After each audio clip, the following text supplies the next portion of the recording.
दोस्तों एक बार फिर से आपके अपने YouTube चैनल सूर्यांश अकेडमी में शैलेश सर आप सभी का हार्दिक स्वागत और अभिनंदन करता हूं। पार्ट 2 के बाद आज हम नेक्स्ट पार्ट में परसेंटेज के नेक्स्ट पार्ट में बात करेंगे कंपैरिजन वाले क्वेश्चन क्या होते हैं।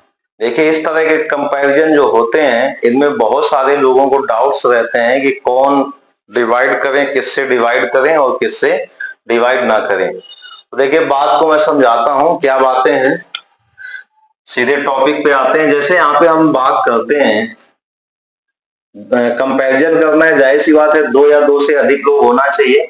तो जैसे यहाँ पे हम बात कर रहे हैं एक व्यक्ति राम है और दूसरा व्यक्ति श्याम है।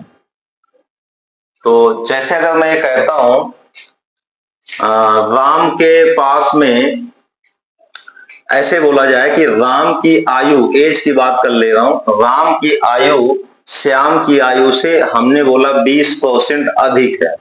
सिंपल सी बात है 20% अधिक है। तो इसके डिटेल मेथड में नहीं जाएंगे, जो मैंने आपको पढ़ाया और बताया है पिछले पार्ट में कि भाई हम सारे क्वेश्चन परसेंटेज के फ्रैक्शन की हेल्प से बहुत ही इजीली सॉल्व कर सकते हैं।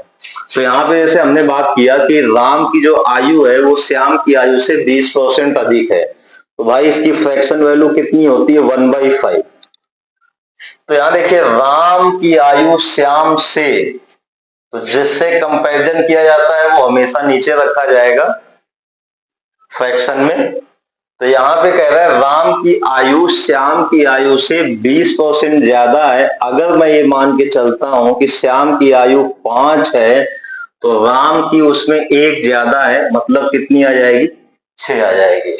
तो राम और श्याम की एज का जो रेशियो है वो आ जाएगा 6:5। ध्यान से समझिएगा, इसको और अच्छे से समझने के लिए मैं दूसरा एग्जांपल लेता हूं, 100 मान करके करते हैं तो ज्यादा समझ में आएगा आपको। ये हमने अभी फ्रैक्शन की हेल्प से कर लिया है। अगर मैं ये कहता हूं कि श्याम की आयु मान लो 100 है, तो राम की आयु कह रहा है 20% ज्यादा है, तो 100 में 20 ज्यादा कितना हो जाएगा 120। और जब आप इसको 20 से डिवाइड करेंगे तो ये 6 बार चला जाएगा डिवाइड, यहाँ 5 बार हो जाएगा। तो देखिए रेशियो 6:5 का आया ना। तो हमें इस तरह से मानने की कोई जरूरत नहीं है, ये चीज हम जो है यहाँ सीधे फ्रैक्शन की हेल्प से भी कर सकते हैं, जैसा कि मैंने आपको बताया। अब देखिए राम की आयु श्याम की आयु से कह रहा था 20% ज्यादा है, मतलब राम ज्यादा है श्याम क्या है कम है। अब यहाँ 3 तरह से क्वेश्चन पूछा जा सकता है। वो 3 क्वेश्चन क्या है? पहली बात ये पूछ सकता है कि भाई श्याम की आयु राम की आयु से कितने प्रतिशत कम है। एक क्वेश्चन ये हो गया। दूसरा, राम की आयु श्याम की आयु का कितना प्रतिशत है, यहां देखिए कम ज्यादा की बात नहीं हो रही है, राम की आयु श्याम का पूछ लिया है कितना परसेंट। और तीसरा क्वेश्चन जो बन सकता है यहां पर, यहां लिख दे रहे हैं श्याम की आयु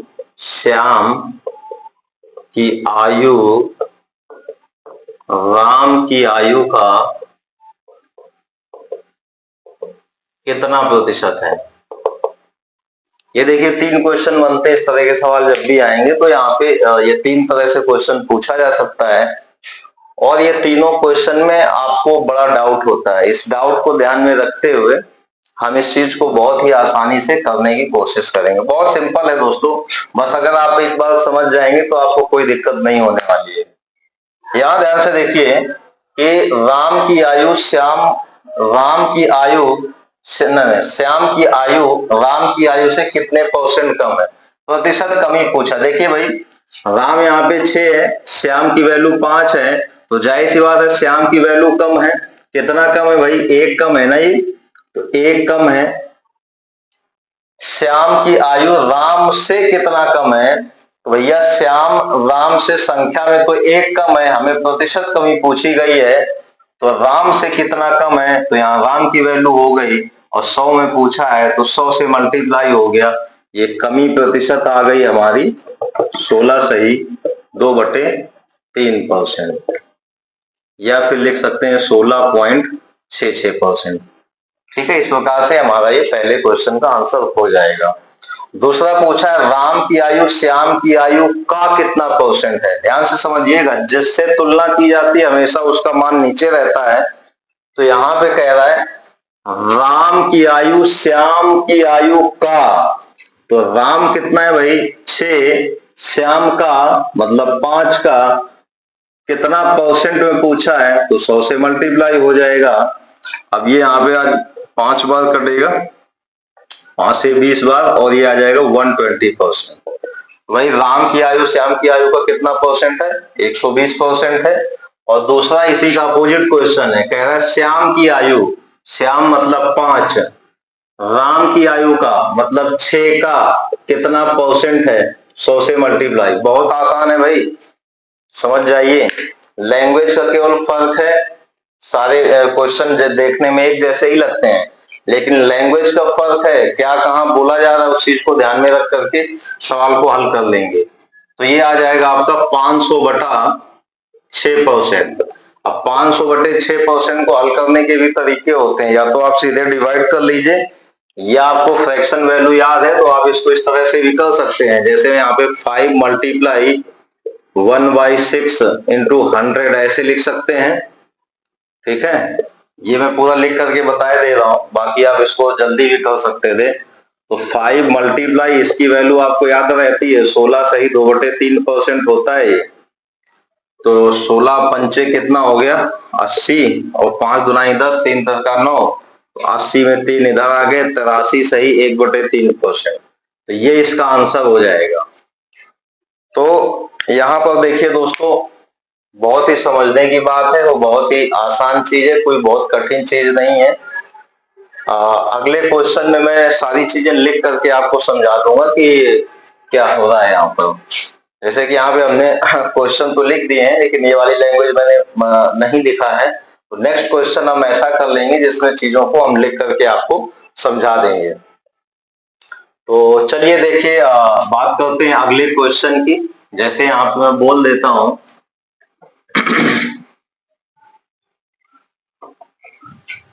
जैसे एक क्वेश्चन यहाँ पे हम लिख देते हैं, क्वेश्चन नंबर 2 है। जैसे लिख दिया जाए सीता की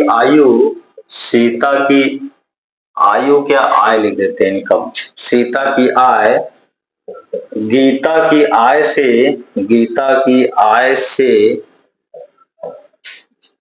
11 सही 1/9% कम है, तब ज्ञात कीजिए। क्या क्या ज्ञात कीजिए, वही तीनों क्वेश्चन। पहला, सीता की आय गीता की आय से 11 से 1/9% तब है, तब ज्ञात कीजिए गीता की आय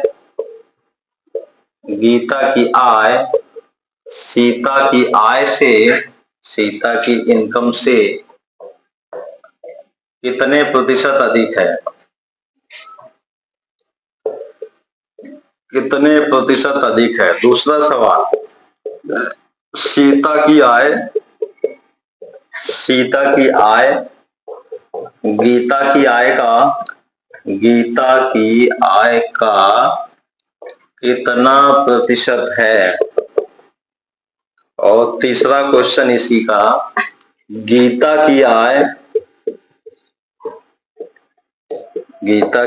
सीता की आय का कितना परसेंट है, कितना प्रतिशत है। तो ये देखिए दोस्तों, यहाँ पे क्वेश्चन आपके सामने लिखा हुआ है, साफ साफ क्वेश्चन।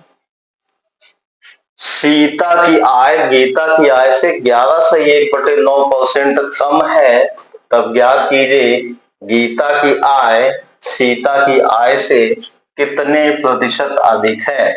तो देखिए, जैसा कि मैं शुरू से ही आपको बोलता रहा हूं कि जब भी प्रतिशत का सवाल आपको हल करना होगा तो आप ये देखेंगे कि कौन सी परसेंट वैल्यू यूज की गई है, क्योंकि ये डिपेंड करेगा कि सवाल आसान है या कठिन। ये डिपेंड करेगा कि हमारी प्रतिशत वैल्यू क्या है और वो आपको याद है या नहीं है। तो यहाँ पे ध्यान से समझिए पहले सवाल का आंसर क्या होगा। जैसे यहाँ पे बोला है 11 सही 1/9%, 11 सही 1/9%, जिसकी फ्रैक्शन वैल्यू होती है 1/9। कितना होता है भाई 1/9। तो यहाँ पे हम सीता और गीता की बात कर रहे हैं, तो ये हो गई सीता और दूसरी हो गई गीता। तो अगर देखिए अभी मैंने आपको बताया था कि जिससे तुलना की जाती है हमेशा वो नीचे रहता है।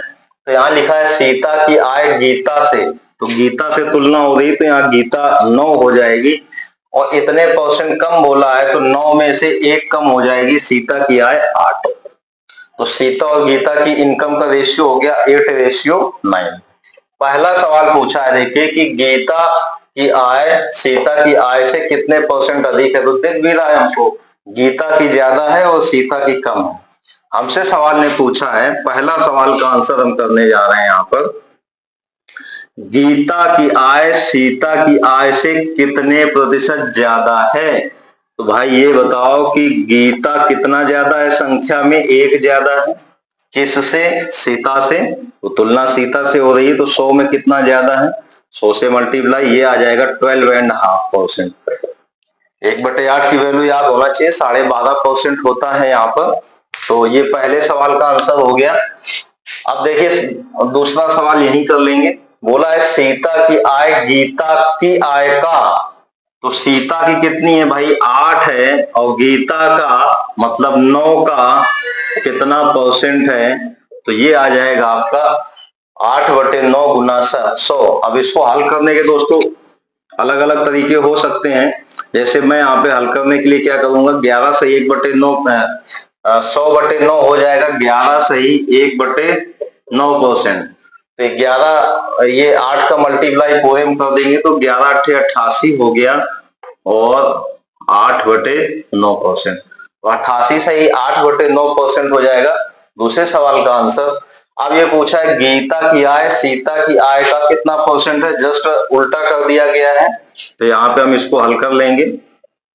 कह रहा है गीता की आय सीता का, तो गीता की कितनी है भाई 9 है, और सीता का तुलना सीता से हो रही तो नीचे आ जाएगा और गुना हो जाएगा 100।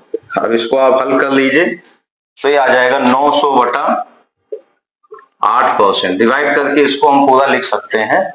तो ये इस प्रकार से तीनों सवालों के आंसर हम यहाँ पर देख पा रहे हैं। बहुत ही आसान है दोस्तों। देखिए मैं मोटी मोटी बात आपको बता दूं कि जब जिससे तुलना की जाएगी हमेशा उसको हर में रखना है, डिनोमिनेटर में रखना है, ठीक है ना। जिससे तुलना की जाएगी हमेशा उसको नीचे रखा जाता है। तो इस चीज को यहाँ पे ध्यान रखिए। जैसे यहाँ पे मैं फिर से रिपीट करता हूँ, हमारे सवाल में पूछा गया था गीता की आय सीता की आय से कितने % अधिक है। तो गीता की आय 9 आ रही है रेशियो में, तो सीता की आय 8 आ रही है। तो संख्या में कितना ज्यादा है, गीता 1 ज्यादा है। किससे ज्यादा है, 8 से, तो 100 में कितना ज्यादा है, 12.5% आंसर हो गया। दूसरा पूछा है सीता की आय गीता का, यहाँ गीता से तुलना हो रही है तो गीता नीचे आ जाएंगी और सीता की वैल्यू ऊपर हो जाएगी, और मल्टीप्लाई 100 हो गया क्योंकि % में बताना है, और सिंप्लीफाई कर दिया तो आंसर आ गया।